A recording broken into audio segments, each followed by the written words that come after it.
Ek dink op 'n bietjie meer van 'n ernstiger noot. Ek is mal oor hierdie preektema wat Doxa op die oomblik het. En die tema se naam is wanneer liefde werk. Is dit nie mooi nie? Wanneer liefde werk. As dit vir jou op hierdie stadium nog net soos sommer net mooi woorde klink, dan wil ek vra of jy nie net vir 'n oombliekie jou hart wil oopmaak en jou gees wil oopmaak nie. Want ons praat nie hier sommer net van menslike liefde nie. Ons praat nie van ons vleeslike liefde wat werk hier nie.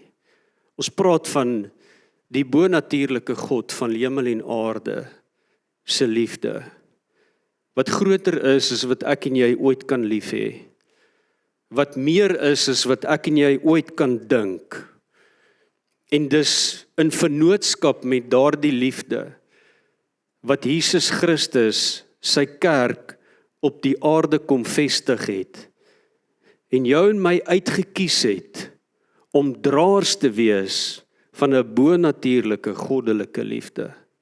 Draers te wees van 'n liefde wat die wêreld daar buite nie ken nie.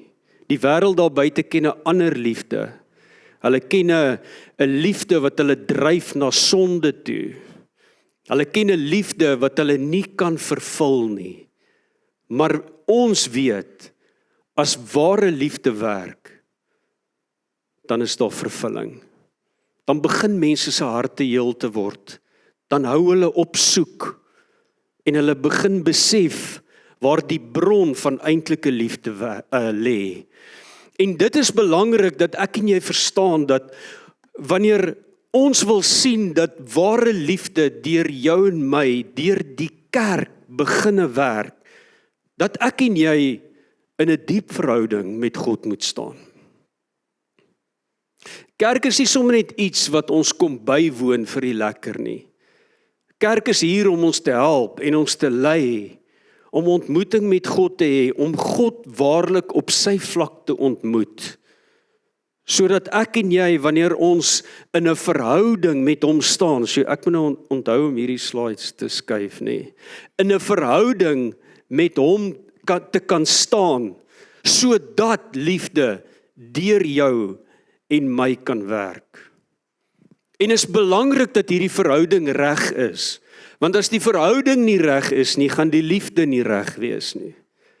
As die verhouding nie reg is nie, dan kan ons nie kanale wees waardeur hierdie liefde van God werk nie. Nou ja, ek het nou sommer so in 'n neutedop die eerste 2 weke van hierdie tema vir julle opgesom. En ek wil vandag bietjie meer met julle praat oor die gawes van die Heilige Gees. Nou, ek weet, hierdie kan baie maklik in 'n teaching ontaard en ek kan hier vir jou 'n klomp goeters vertel van wat die gawes is, hoe hulle werk, definisie van elke gawe en wat dit is en wat dit nie is nie. Dit is nie wat ek gaan doen nie. Okay?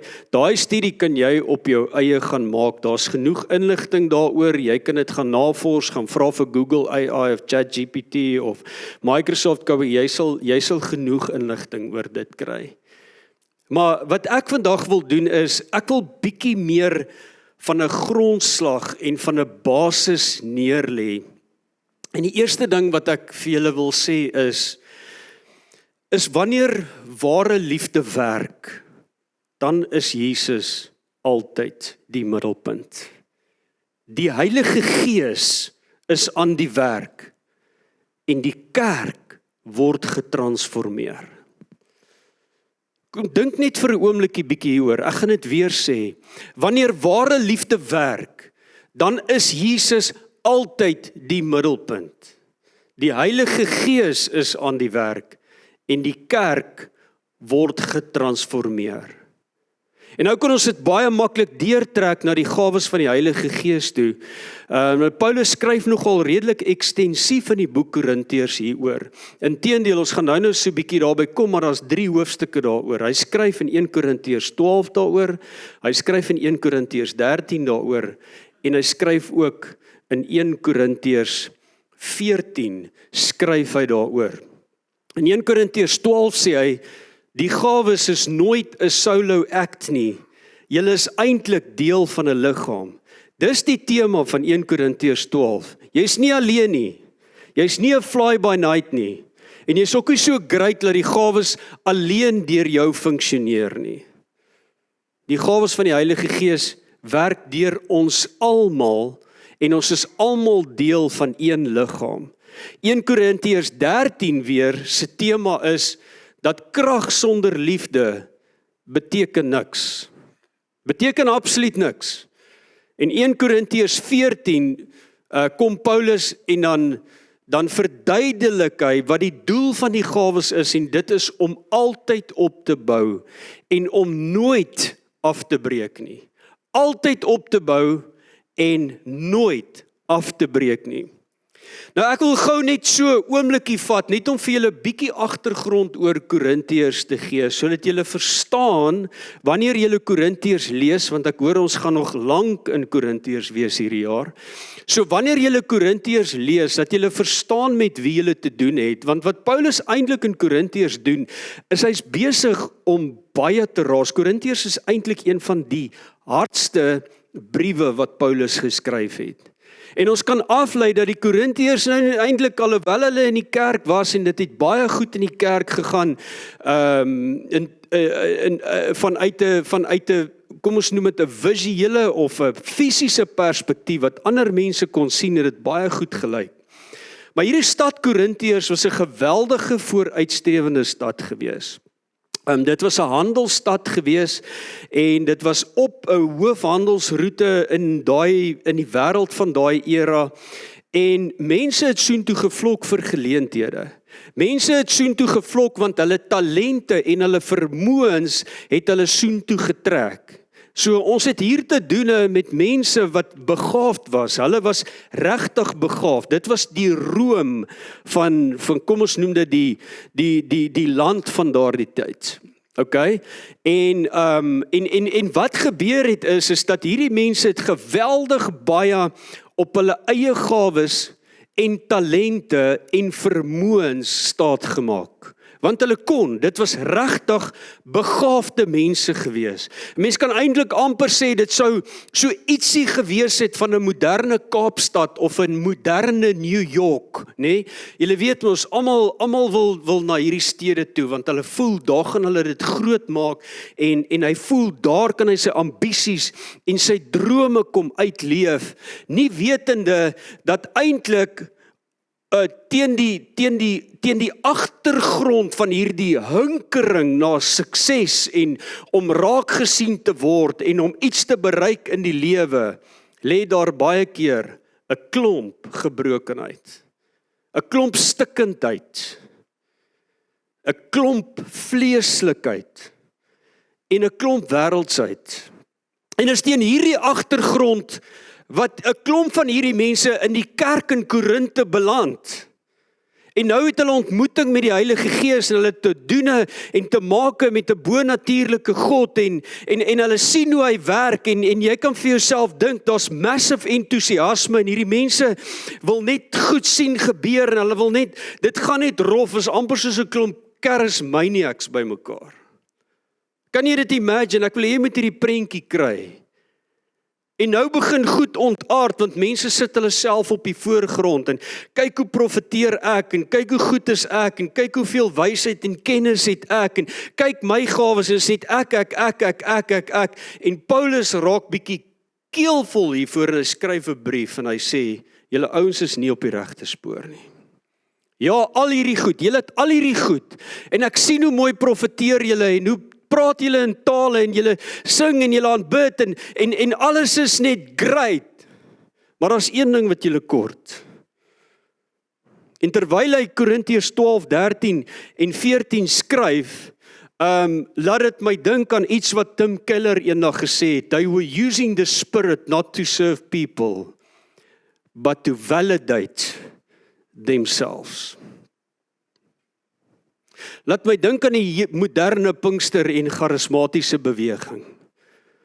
En nou moet ons gaan kyk, hoekom Paulus hierdie skryf, en dis nogal interessant, die laaste vers van hoofstuk 12, vers 31, sê hy die volgende, julle moet weet, hy praat nou oor al hierdie goed, hy verduidelik wat die gawes is, en hy praat oor al tale en profesie, en al hierdie goed, wysheid, kennis, en tekens, en wonders, en genesing, en alles, en dan sê hy, in die laaste vers van hoofstuk 12, sê hy, in alle geval, konsentreer op die nuttigste gawes, maar laat ek julle nou eers vertel, waar die eintlike geheim lê. En dan gaan hy oor na hoofstuk 13 toe, wat vir ons in Suid-Afrika en in die moderne wêreld is 'n baie misplaaste en misgeïnterpreteerde teks geword het, want by jou laaste troue het die dominee waarskynlik uit 1 Korintiërs 13 uitgelees. En laat ek jou nou vandag vertel, dit het niks met troues uit te waai nie. Dit het niks met huwelike uit te waai nie, alhoewel daar beginsels is wat ons in ons verhoudings met mekaar kan toepas, is die konteks van 1 Korintiërs 13, die gawes en die werking van die Heilige Gees.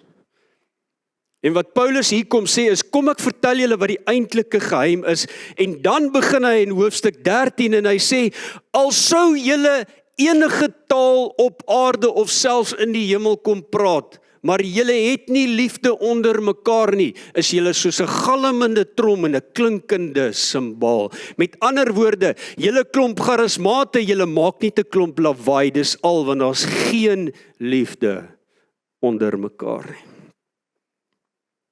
Dis die konteks van 1 Korintiërs 13. Met ander woorde, Paulus kom lê grondslag hier vir die werking van die Heilige Gees in die plaaslike gemeente, in die liggaam van Christus. Maar wat hy sê is, moenie laat dit net 'n klomp geraas word, wanneer daar nie liefde is nie. Vers 2 sê, en al sou ek die gawe van profesie hê, en ek sou alle geheime kon ontrafel, en al die kennis in die wêreld hê, julle slim Korintiërs, julle geleerdes, en al sou ek genoeg geloof hê om berge te verskuif, maar ek het nie die liefde nie, dan is ek soos 'n ronde nul, sê die Nuwe Lewende Vertaling. Is dit nie mooi nie? Dan is ek soos 'n ronde nul. En ewe skielik begin die leser hier besef dat ons moderne digterlike vertolking van 1 Korintiërs 13 het 'n totale ander betekenis.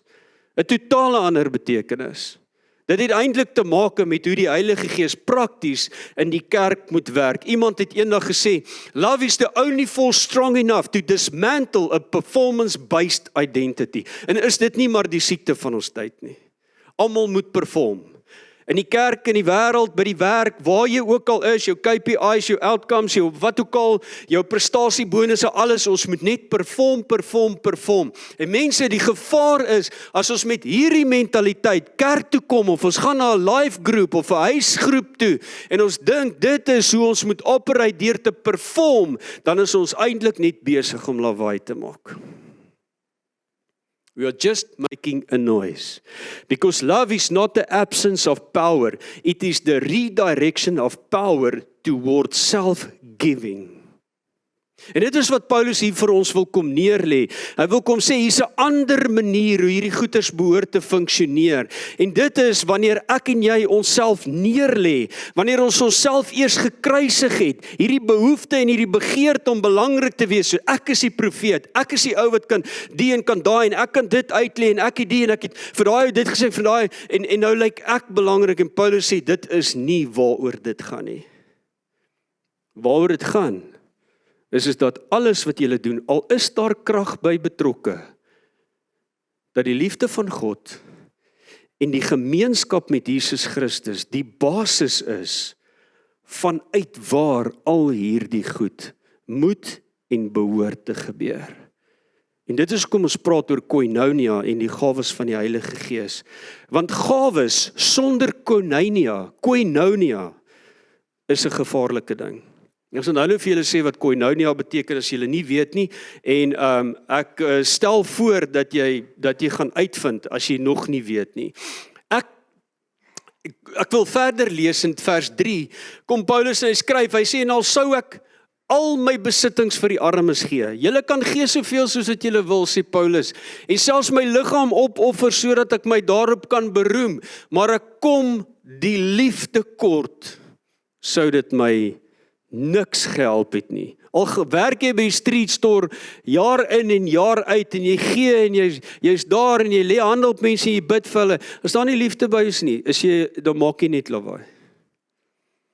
Die liefde is geduldig, die liefde is vriendelik, liefde is nie jaloers nie, die liefde blaas nie sy eie beel nie, en die liefde is nie vol van homself nie. Want die suiwerste werking van die Heilige Gees is nie hoe belangrik ek is, maar hoe kwesbaar ek by mense kan wees. Die suiwerste bewys van die werking van die Heilige Gees het niks met intelligensie te doen nie, maar dit het te maak met my deernis en my kompassie vir ander mense. Die suiwerste bewys van die werking van die Heilige Gees is nie my dominansie nie, maar my onvoorwaardelike respek vir alle mense. Alle mense. Die suiwerste bewys van die werking van die Heilige Gees is nie my eie selfverheffing of hoe goed ek is nie, maar my eie selfopoffering. Dit is regtig net 'n selfversekerde individu wat hom of haarself op hierdie manier kan weggee. Met ander woorde, ek weet wie ek is. Ek weet met wie ek 'n ewige verhouding het. Ek weet wat ware liefde is, want ek het dit ontmoet en ek het dit ontdek. En omdat ek fellowship en gemeenskap met Jesus Christus deur die Heilige Gees het, verstaan ek wie ek is. Ek twyfel nie daaroor nie. En nou kan ek myself begin weggee vir ander. Nou kan ek myself weggee vir die Heilige Gees om deur my te werk, want nou gaan dit nie oor my nie. Dit gaan daaroor dat die Seun van God verheerlik word. En dit is die doel van enige iets wat God ons gee, enige gawe, enige talent wat die Here ons gee. Op die ou einde is dit nie om self verheerlik te word nie, maar om God te verheerlik. Net mense wat weet, hulle is onvoorwaardelik geliefd, kan ander mense ook onvoorwaardelik lief hê. Hierdie gedeelte gaan julle waarskynlik nog baie hoor, as julle hom nou nog nie in een van die vorige preke gehoor het nie. Maar hier is die laaste vers van 2 Korintiërs. En Paulus kom hier en hy sê dit so mooi, hy vat dit so mooi saam wanneer hy sê, die genade van die Here Jesus en die liefde van God en die gemeenskap van die Heilige Gees is met julle almal. Koinonia. Daar's 2 goed wat vir my uitstaan hierso. Die eerste ene is die liefde van God. En die tweede ene is die gemeenskap van of met die Heilige Gees. Paulus sê hierdie nie sommer net as 'n mooi seëngroet nie. Paulus vat eintlik saam wat hy in 1 en 2 Korintiërs vir die kerk probeer leer. Hoor weer mooi, die liefde van Jesus en die gemeenskap met die Heilige Gees. Die liefde van Jesus. Liefde is nie net verhewe bo kan die gawes nie. Dit is 'n ewige werklikheid en die gawes is haar aardse dienskneg. Hoorie, kom maar dat ek jou nou mooi vertel. Gawes gaan daar nie meer wees nie. Inteendeel, Paulus skryf daarvan. Hy sê al hierdie goed gaan vergaan. Alles gaan vergaan. Jou kennis, jou wysheid, die gawes van die Heilige Gees wat jy ontvang het, of jy nou kan profeteer en 'n woord van wysheid gee, en of jy tale kan uitlê, en of jy vir iemand kan bid en hulle word gesond. Daai goed gaan vergaan, my broer en my suster. Wat gaan bly, is liefde. En die eintlike aardse dienskneg van alles wat die Heilige Gees vir jou en my gee, is liefde. Liefde is nie iets wat God doen nie, maar dit is werklik waar wie God is, en dit is waarna ek en jy moet jaag. Dit is waarna ons moet strewe, en dit moet die grondslag en die basis word vir alles wat in die kerk gebeur. Volgende keer, as jy vir iemand gaan bid, vra vir die Here, Here, gee my 'n 'n Jesus liefde vir daai persoon. Volgende keer as jy vir iemand gaan profeteer, vra eers vir die Here, Here, gaan dit hier oor my? Of gaan dit om U te verheerlik? En as dit oor my gaan, laat ek dit liewester eerder dan nie doen nie. Verstaan julle wat ek sê? Verstaan julle eintlik wat Paulus hier probeer sê? En dan die tweede ding wat hy sê is, koinonia, dit is die gemeenskap wat ek en jy het. Met ander woorde, ons deelname. Dit is 'n vennootskap. Dit is 'n gedeelde werk waarvan Jesus en die Heilige Gees deel is. En dit is die twee goed waarna ek en jy moet strewe. En ek het nou net daai laaste versie van 2 Korintiërs saamgevat in daai twee goed. So, ek en jy moet verstaan dat gawes is net tydelike instrumente, maar liefde is die deelname aan die werklike lewe van die drie-enige God. Ek sê dit weer, liefde is die deelname aan die werklike lewe van die drie-enige God. As daar iets is wat ek en jy moet najaag, dan is dit om deel te hê aan die lewe van Jesus Christus. Dis die een ding wat jy moet jaag, met alles binne in jou. Nie om so great te wees, nie om talente te hê nie, nie om na ou op die verhoog te kyk en te sê, ag Here, ek wens ek kon soos hy of sy sing, of ek wens ek kon soos hy of sy praat. Nee. Jaag liefde na. Jaag lewe na. Ek wil 'n paar goed sê, en dan gaan ek afsluit. Die eerste ene is, julle moet onthou dat liefde het 'n naam, en Jesus is reg in die middel daarvan. Sy naam is Jesus Christus. Op hierdie manier het God sy volmaakte liefde aan ons bekend gemaak, toe hy ons sy enigste seun na die wêreld toe gestuur het, sodat ons deur hom lewe kan ontvang. En hierdie was die denkwyse van die apostels gewees. Die apostels het nie gedink oor hulle self nie. Die apostels, hulle self was nie vir hulle belangrik gewees nie. Nie een van hulle nie, nie Paulus nie, nie Petrus nie, nie Johannes nie, nie een van hulle nie. Al wat hulle gesoek het is God se volmaakte liefde bekend gemaak aan die aarde. Hulle het hulle self nooit op die voorgrond geplaas nie. Inteendeel, as hulle so belangrik was, dan sou hulle nie toegelaat het dat hulle gemartel word nie. 2 Korintiërs 4 vers 6 sê, so het hy ook in ons harte 'n lig laat skyn om ons te verlig met die kennis van die heerlikheid van God wat uit die gesig van Jesus Christus straal. Mense, as ek jou enige raad kan gee vandag, as jy ooit wil weet of die Heilige Gees nou reg gewerk het, is die groot toets, word Jesus daardeur verheerlik, of word die mens op die voorgrond geplaas? Hierdie is krities belangrik. As jy ooit by 'n plek kom, en mense word verhef, mense word verheerlik, en Jesus is so half op die agtergrond, of hy word so bietjie op sy geskuif, hardloop weg. Hardloop weg. Because in everything we do, we glorify Jesus Christ. In everything we do. En wanneer die gawes van die Gees werk, deur jou, binne die kerk, buite die kerk, maak nie eintlik saak nie. Wat saak maak, is dat Jesus Christus verheerlik word. Die tweede ding wat ek wil sê is, liefde werk deur getransformeerde mense, soos ek en jy. En as jy wil hê dat liefde deur jou moet werk, laat toe dat God jou kom transformeer. Laat toe dat God jou kom verander. Hoorie wat sê Paulus hier? Hy sê, die liefde van Christus dring ons. Die liefde van Christus dring ons. Hy het vir almal gesterf, sodat die wat lewe, nie meer vir hulself moet lewe nie, maar vir hom wat vir hulle gesterf het en opgewek is. Liefde werk deur mense wat verander is, nie wat konformeer nie.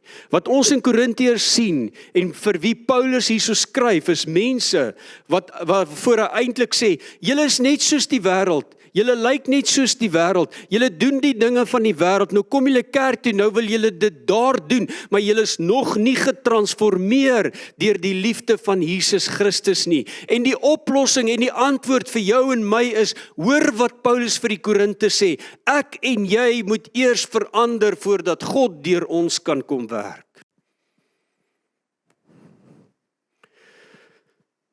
Daardie woordjie gemeenskap is die Griekse woordjie koinonia, en dit het eintlik maar 'n baie eenvoudige betekenis. Dit beteken ons werk saam. Ons is in 'n vennootskap.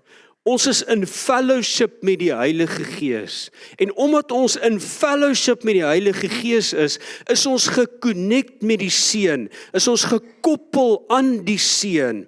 En vanuit daai punt kan ons toelaat dat die liefde en die genade van die Seun ons kan kom transformeer, sodat as ons getransformeer word in hierdie liefde, dat ons instrumente en kanale kan wees, waardeur die krag van God kan werk. Dit moet ons hele strewe wees. Die derde puntjie wat ek wil maak is die Heilige Gees se werk is om Jesus op ons af te druk. Hoor hoe mooi sê Hebreërs, hy sê, hy wat die afskynsel van sy heerlikheid en die afdruksel van sy wese is. Hy wil die liefde van Jesus op ons kom afdruk. Met ander woorde, hy wil ons kom stamp met 'n stamp van die liefde van Jesus. Nie wêreldse liefde nie, nie aardse liefde nie, die liefde van Jesus Christus. Dis hoekom Paulus hier skryf in hoofstuk 13, die liefde is geduldig en dit is vriendelik. Die liefde is nie jaloers nie, die liefde blaas nie sy eie beel nie. Die liefde is nie vol van hom of haarself nie. Dit stel nie sy eie belange voorop nie. Dit is nie kort van draad nie, hoor jy oom? Hou nie boek van die kwaad wat hom aangedoen word nie, hoor jy mevrou? Dit treur oor die onreg wat plaasvind en juig as die waarheid seëvier. En die liefde, hier's 'n moeilike een, bly stil oor ander se foute en dit verduur alles. Mense, wanneer hierdie goed begine regkom, en die Heilige Gees daag op, is dit powerful. Hoor wat ek vir julle sê, ons fokus te veel op die ander goed, en te min op dit wat Paulus sê, sort eers hierdie goed uit. En wanneer hierdie goed uitgesort is, dan gaan julle God sien werk. Then you're gonna see God at work. En dit is eintlik maar niks anders, dit is 'n baie bekende gedeeltetjie wat ek en jy ken nie, waar Paulus eintlik sê, ons word al hoe meer en meer verander, om soos Jesus Christus te lyk, met 'n heerlikheid wat elke liewe dag toeneem, na mate die Here, dit is die Gees aan ons gee, en ons kry dit deur koinonia met die Heilige Gees, ons kry dit deur fellowship met Jesus Christus. So hier's 'n baie belangrike beginsel, die Heilige Gees se primêre werk is nie manifestasie nie. Die Heilige Gees het so gemanifesteer vanoggend. Die Heilige Gees het so mooi kom werk. Jy weet, dis mos wat ons soek. Ons kom ons kerk toe want ons wil hierdie goeie sien. Mooi die Heilige Gees werk. Ons soek die manifestasies. Maar wat ons eintlik moet soek is die transformasie.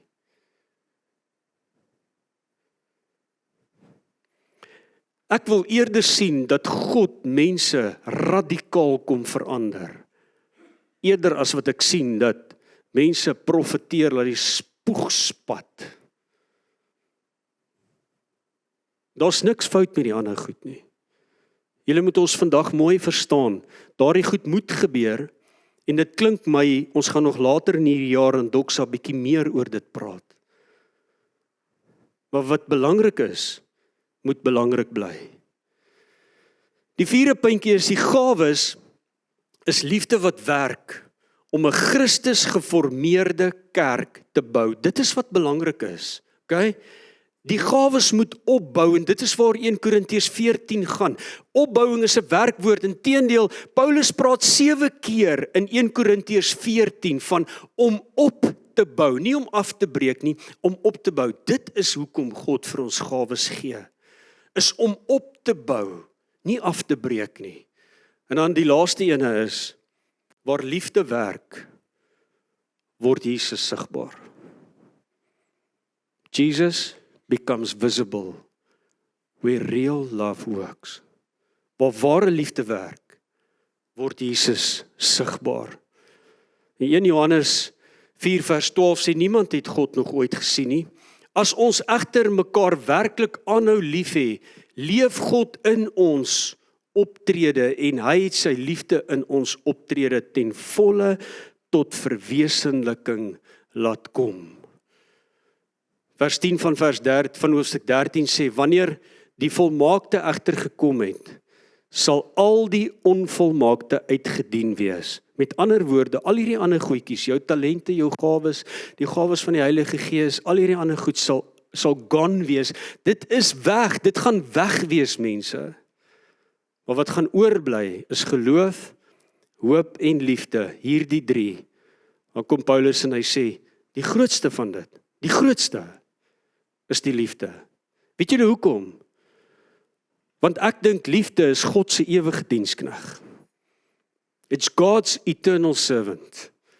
Wanneer liefde werk, ek sê dit weer, ek het dit heel in die begin gesê, wanneer liefde werk, is Jesus die middelpunt. Die Heilige Gees is aan die werk en die kerk word getransformeer. Dink bietjie net so hier aan. En dit is dat wanneer 'n mens 'n groot gebou bou, okay, as jy ingenieurs of bouers is, sal julle weet, daar's altyd 'n klomp scaffolding op, né? Scaffolding staan daar, die gebou word gebou.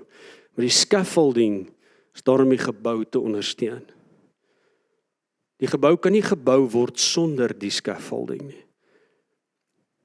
En liefde is die scaffolding wat die gebou help opbou. Dis wat liefde is. Die scaffolding is nie die gebou nie. Die gawes van die Heilige Gees is nie die scaffolding nie. Ag, die gebou nie. Die gebou is ek en jy, die liggaam van Jesus Christus, sy kerk, his body. En al hierdie ander goedjies, die gawes en die talente en die goed wat God ons gee, is alles eintlik maar net deel van die scaffolding en onder aan dit lê liefde. En ek wil vandag hê, jy moet asseblief vir my sommer net jou oë toemaak en net vir 'n oomblik hier oordink.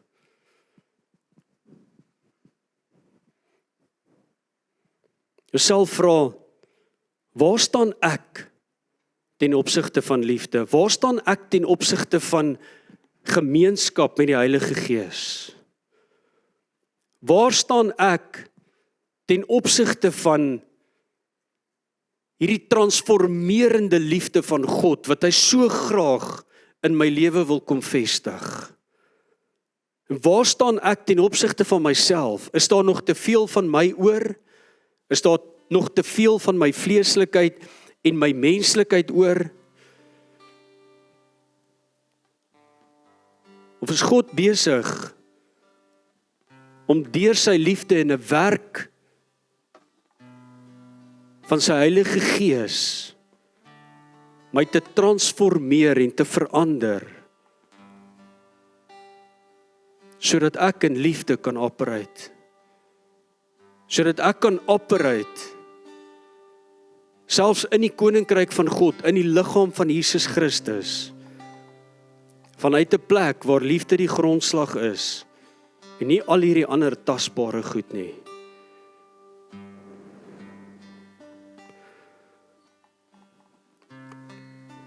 En ek wil graag hê jy moet onthou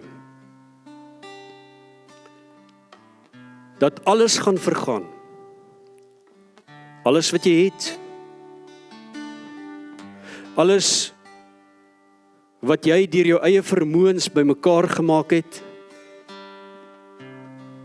die kennis wat jy opgedoen het, die talente wat deur genade aan jou gegee is, maar wat jy ook self ontwikkel het oor die jare. Al daai goed gaan vergaan. Alles gaan vergaan. Maar wat gaan oorbly, is net liefde. En die groot vraag is daar liefde in my wat gaan oorbly? Is daar liefde in my wat gaan oorbly? Here Jesus, ons kom vandag na U toe. En ons wil bid en ons wil U kom vra, Here. Here, help ons om U woord so te verstaan, dat dit nie gaan oor ons nie, maar dat dit gaan oor om Jesus Christus verheerlik te sien. Dat dit gaan om die Seun opgehef te sien en sy lig te laat skyn. Elke liewe dag, wanneer ons by mekaar is as 'n gemeente, maar ook in die wêreld, daar buitekant. Ons wil bid en ons wil vra dat U ons sal help. Here, en wanneer ons met U Heilige Gees vervuld word, en ons het gemeenskap met U Heilige Gees, dan wil ek vandag bid, Here, Vader, dat U Gees ons so sal leer, dat ons sal verstaan, dat liefde die belangrikste is. Ons vra dit in Jesus Christus naam. Amen.